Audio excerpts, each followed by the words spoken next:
জয় জগন্নাথ। জগন্নাথ দেবের কৃপায় দেখুন কীরকম একটা মানে আধ্যাত্মিক রহস্য।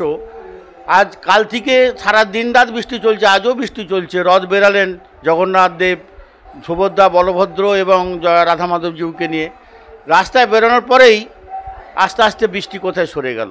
বহু মানুষ আজকে আনন্দ করার সুযোগ নিলেন।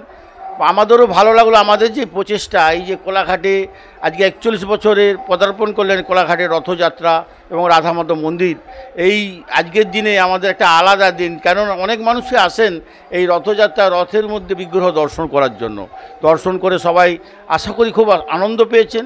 আজ থেকে 9 দিন ব্যাপী এই মন্দির প্রাঙ্গণে বিভিন্ন ধর্মীয় অনুষ্ঠানের আয়োজন আছে। যেমন আজকেই আছেন ধর্মীয় গীতিনৃত্য পরিবেশন করবেন উদীচী নৃত্যাঙ্গন সমিতি, এবং আগামীকাল রামায়ণ গান বেতার শিল্পী দুলালচন্দ্র অধিকারী মহাশয় রামায়ণ গান পরিবেশন করবেন।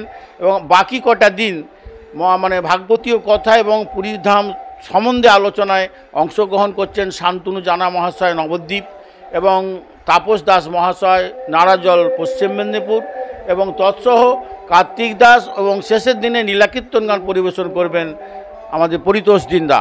আগামীকাল শনিবার, পরের শনিবার যে আসছেন সেই শনিবারই এই রথযাত্রার শেষ দিন।